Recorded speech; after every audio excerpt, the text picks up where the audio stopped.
السلام عليكم، مرحبا بكم في قناة عالم يارا. دائما مع الجديد. غادي نحضروا حرشة ديال الفرن بكوكاكولا والكاكاو. كيجيو اكثر من رائعين، كيجيونا معلكين وكيجيو رطبين. كنتمنى تنال الاعجاب ديالكم وتجربوهم، فعلا يستحقوا التجربة. وصفة اكثر من رائعة وهائلة، كنتمنى تجربوهم، فعلا يستحقوا التجربة. ما تنساوش تشاركوا في القناة، اللي باقي ما مشارك يشارك، ودعمونا باللايك وتبارطاجيو لا فيديو مع اصحابكم وحبابكم. على بركة الله غدا ندوزو المقادير وطريقة التحضير.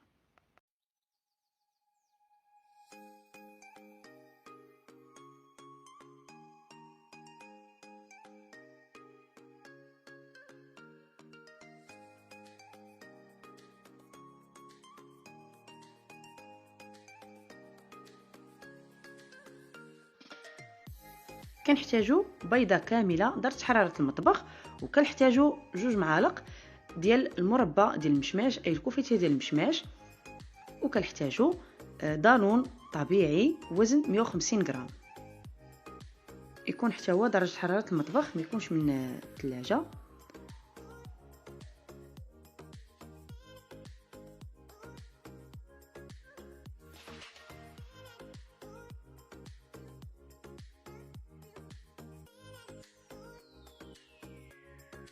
وكنحتاجو كأس ديال الزيت غير مملوء، وكنزيدو كأس ديال السكر سنيده، اي سكر حبيبات، دائما السكر على حسب ذوق كل واحد.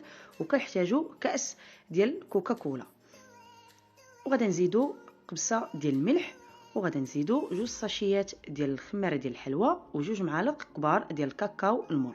وغادا نبداو نخلطوا الكل مزيان حتى كيندمجوا لينا المكونات مع بعضياتهم. بعد ما ندمجوا لينا المكونات غادا نزيدو اللوز مهرمش، لكم الاختيار. وغادا نخلطوا الكل، وغادا نزيدو 600 غرام ديال السميده الرقيقه. وغادا نبداو كنخلطوا مزيان حتى كيندمجوا لينا المكونات مع بعضياتهم، وما كنبقاوش كنحسوا بالحبيبات ديال السميده. كنخلطوا مزيان، والخليط كما كتشاهدوا كيبقى رخو. الا بان لكم الخليط بان لكم سائل او رخو، او بالمصطلح كما كنقولوا حنا كيجي جاري، ما تزيدوا لا سميده لا حتى حاجه، كنبقاو مستمرين في التخلاط.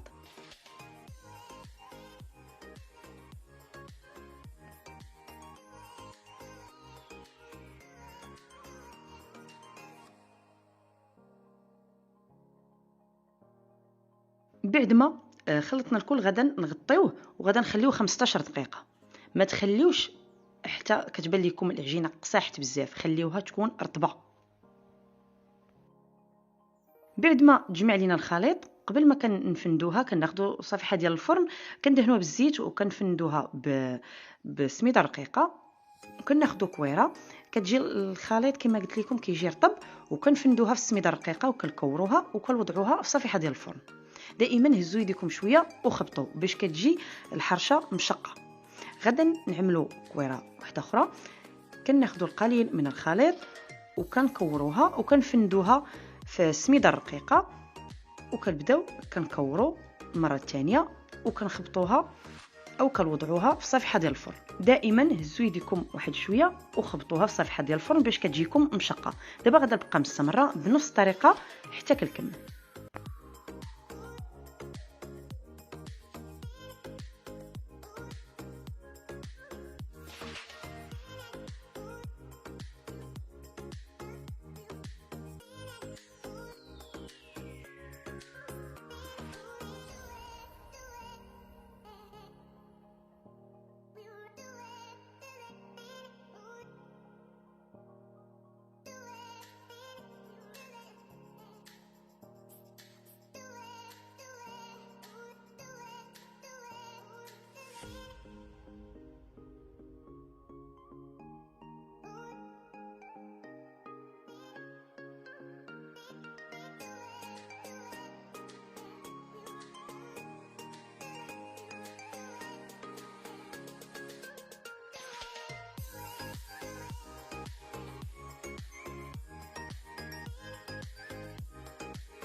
بعد ما كملنا كندخلوها الفران يكون مسخن من قبل 195 درجه.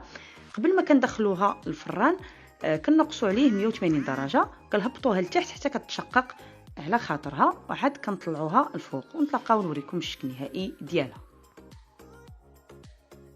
هذا هو الشكل النهائي ديال الحرشه بكوكاكولا، كتجي اكثر من رائعه، تستحق التجربه، غير جربوها، كتجي رائعه وكتجي معلكه وكتجي رطبه. كنتمنى تنال الاعجاب ديالكم وتجربوها، فعلا تستحقوا التجربه. ما تنساوش تشاركوا في القناه، اللي باقي ما مشارك يشارك، وتدعمونا باللايك وتبارطاجيو لا فيديو مع اصحابكم وحبابكم. مع السلامه، فيديو جديد وفكره جديده ان شاء الله.